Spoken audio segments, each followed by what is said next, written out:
Shiny Star Leonora by Gloria Loring.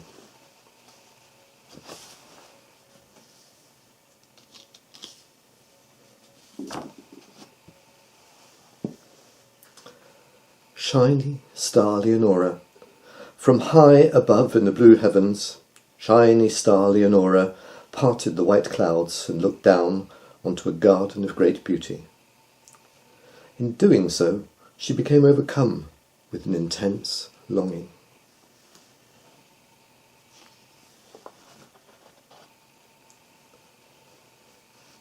Leonora went to her father and asked Sky for permission to live in the beautiful garden. Sky gave his permission, and Leonora stepped through the white clouds and shone down onto the garden, sparkling through the blue heavens. And there she waited until a rain cloud came by. "Dear cloud, may I come with you to the beautiful garden?" she said. Cloud answered, "You may attach yourself to one of my raindrops." Leonora descended, and when they were over the beautiful garden, Cloud released the rain, and Leonora landed on the foliage of a sycamore tree in the beautiful garden. It wasn't long before a thirsty blackbird came and drank the raindrop, and Leonora fell into a deep, trance-like sleep.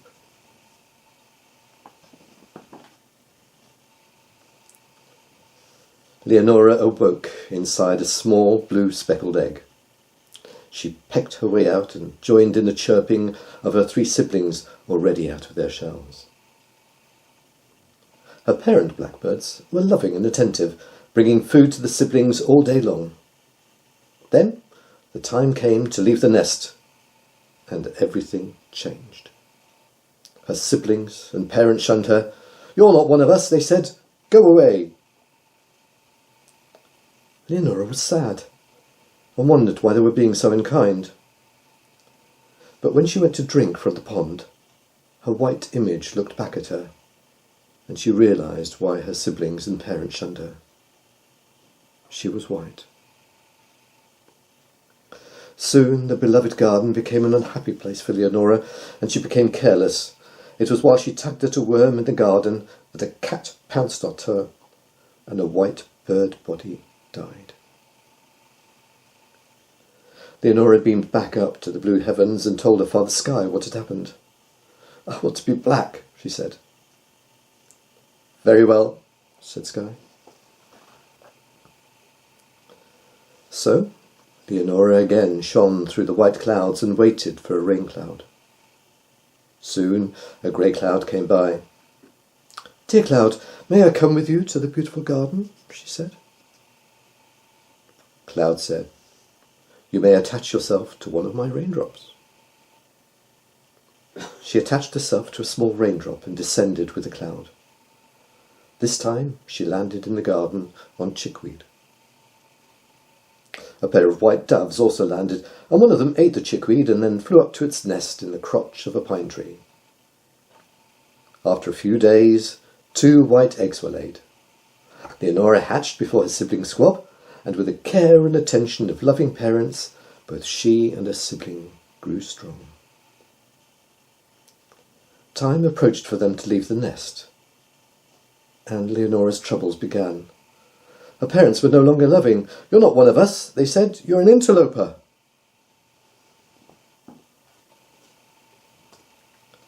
It was while Leonora and her sibling were bathing in the pond that she noticed her sibling Squab was pure white, whereas she, Leonora, black. "Oh, father, dear, help me. I should be white." She grew and matured in the beautiful garden, but was lonely and sad. All the other doves shunned her. Even the common pigeon wouldn't fly with her. Each day she became sadder until her black feathery body could bear it no longer, and she lay down and died. Back in the blue heavens, Shiny Star Leonora told her father what had happened and said, "I need to be black and white to live in the beautiful garden." "As you wish," said Sky. So Leonora again waited for a rain cloud to come by. Then, as before, with the permission of Cloud, she attached herself to a raindrop and descended into the beautiful garden. She landed on a twig. A magpie spotted her and drank the sparkling raindrop, and then picked up the twig and flew up to the top of the oak tree, where she and her mate were building a grand nest. They worked hard, flying back and forth, fetching branches and twigs, until finally their domed home was finished. Leonora was happy. She had found her black and white parents. This time she would be able to enjoy the beautiful garden in peace and harmony. She slept. When Leonora awoke, the nest was full of noisy chicks all chirping to be fed, 7 in all. She joined in the chirping while Papa and Mama Magpie flew back and forth, bringing them lots of tasty titbits. Leonora and her siblings grew strong. Summer came and went, winter came and went, then spring arrived, and all the magpies gathered onto the oak tree to resolve their territorial rights. Leonora flew with the flock, but being a junior, she perched on the low branches with the other juniors. There they listened to their elders disputing. While they perched on the branches in the beautiful garden, listening to the chit-chat of their elders, a small boy came by and looked up at the flock. Then he picked up a stone and said, "1 for sorrow, 2 for mirth." And as he spoke, he threw stones at the birds. Leonora watched him. 3 for a wedding, 4 for a birth. With every phase, he threw a stone. 5 for silver, 6 for gold.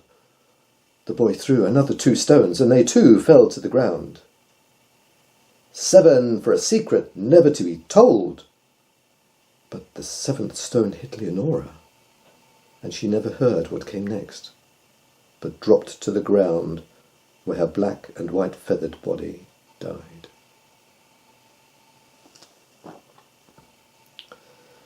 Leonora beamed back up to her father and said, "Father, I want to live in the beautiful garden, but each time something horrible happens.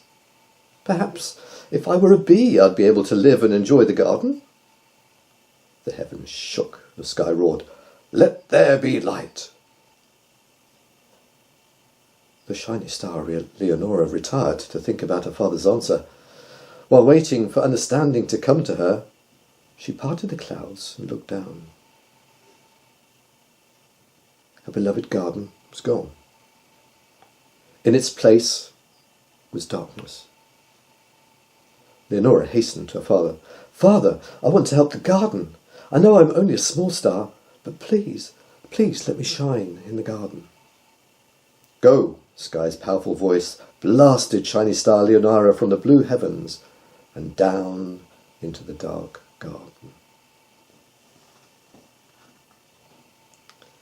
As shiny star Leonora fell, the darkness grew blacker and denser. It became palpable, a thick black snare stretching out its web-like threads to envelop her. But as it touched her, the filaments shriveled and dropped away. Below, snakeheads popped up here and there, and wherever shiny star Leonora's light fell. The snakes struggled and reared from left to right as they tried to get out of their pits. Leonora felt compassion for the snakes and touched them one by one. Each one that she touched came out of its pit and slithered away. But before doing so, they paid homage to shiny star Leonora. "We are eternally grateful. You may ask for anything, and we will do it." Leonora shone down into the pits. Nothing. Then something moved in one of them. A shadow. Boom! The ground shook as Sky's voice boomed down from above. "Get this over with."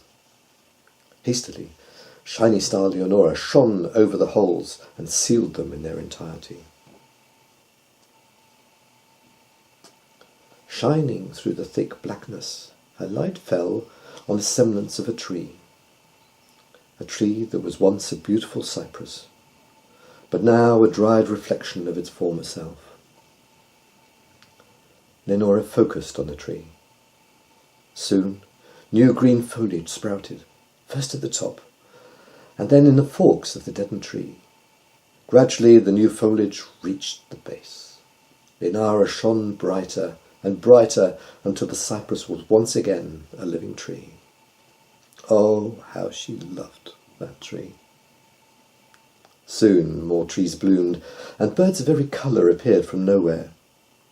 Herbage grew and covered the ground, blackbirds sang, doves cooed, but magpie was nowhere to be seen. "Know thyself," boomed Sky. Leonora looked up at the heavens and shone with all her might, dispersing the remaining darkness until the garden was filled with light. Soon clouds came with their welcome rain to nourish the new earth. What does my father mean? Leonora wondered. Perhaps Magpie will know. Leonora shone far and wide, but couldn't find Magpie anywhere. But Dove she found. "Dove, do you know yourself?" she asked. "I am peace," said the dove. "What am I then?" Leonora said. "You are light," said the dove. Leonora found Blackbird and said, "Do you know yourself?" "I am song," said the blackbird. "What am I then?" Leonora asked. "You are beauty," said the blackbird. Leonora searched deeper in the garden for Magpie. Eventually she found him and said, "Do you know yourself?" "I am sorrow," said the magpie. "Why?" said Leonora. "Because we magpies love one another, and when we part, as part we must, sorrow comes. We grieve, but no amount of grieving lessens our sorrow." "If you are sorrow, what am I?" said Leonora. "You are fortunate," said Magpie. "Why?" asked Leonora. "Because you are that which never dies." "Oh, thank you, Magpie." Leonora thought about what Magpie said. They were words of wisdom. Now I know what I am. She found her father in the blue heavens amidst the silver clouds and said, "Father, I know myself."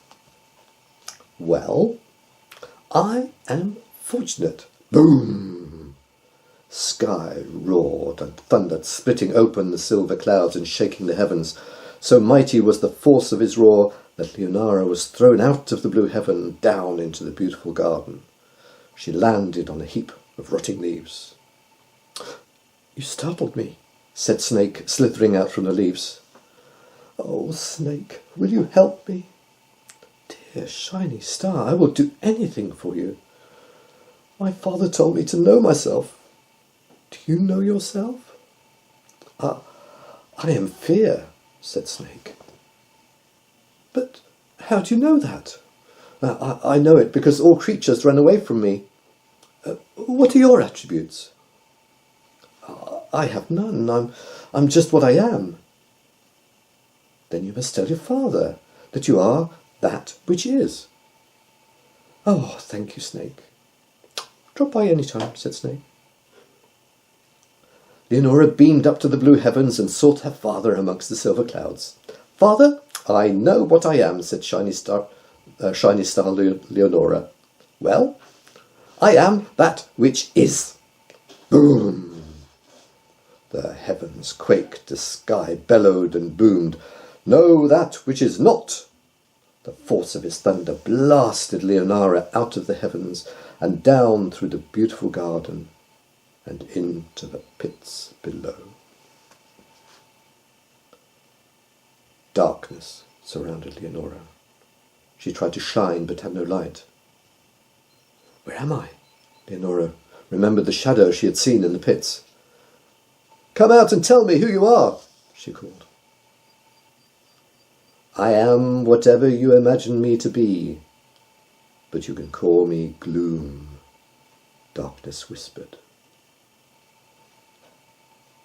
Where am I? Leonora asked.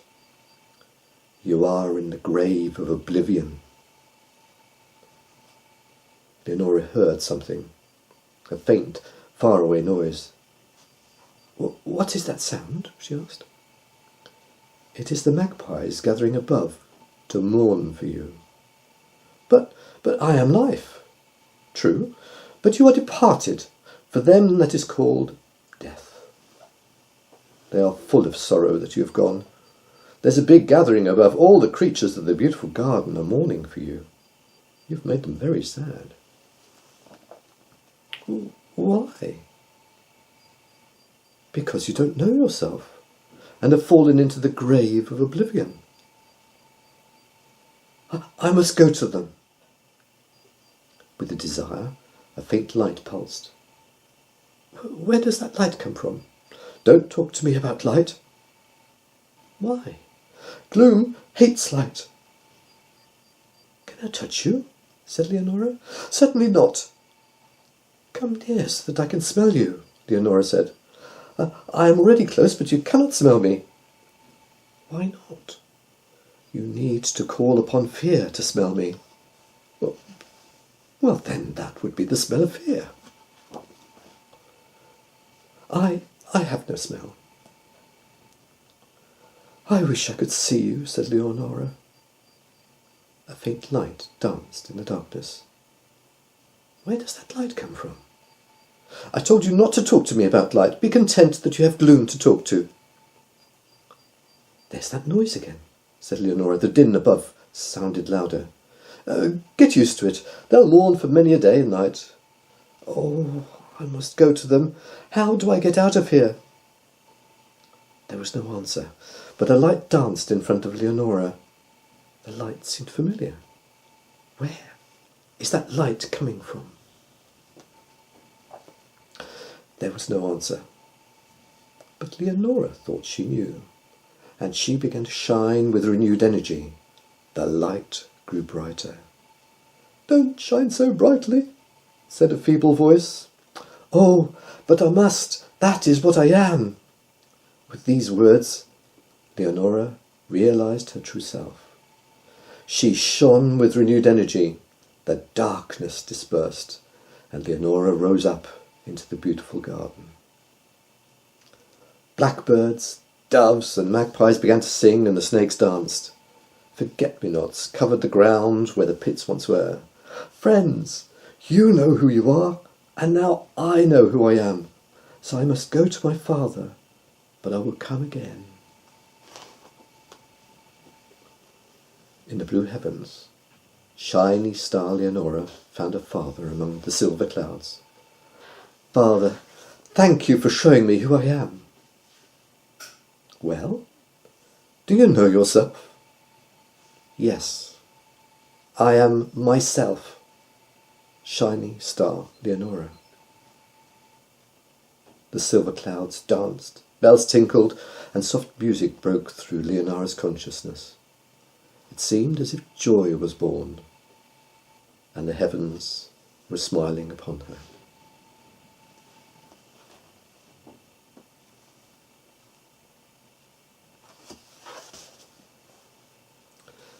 How did this story come about? This is what the author, Gloria Loring, told me. She really did come out of the blue. Leonora came about after I drank 2 delicious cups of espresso while out with friends late one evening. That night I lay wide awake, making notes as the story of Leonora unfolded. Now, in my silver years, I can enjoy life to the full and follow inspiration when it comes. I am an artist by profession and work in various media. If I'm not painting or sculpting, I like to write. When the children were young, I wrote and illustrated children's books for them. A few years back, I slipped down the marble stairs and broke my leg and couldn't work, so I used the time to write a novel. I'm currently writing my next story about Leonora's sister. And you can find out more from Gloria's website, www.shinystarleonora.com.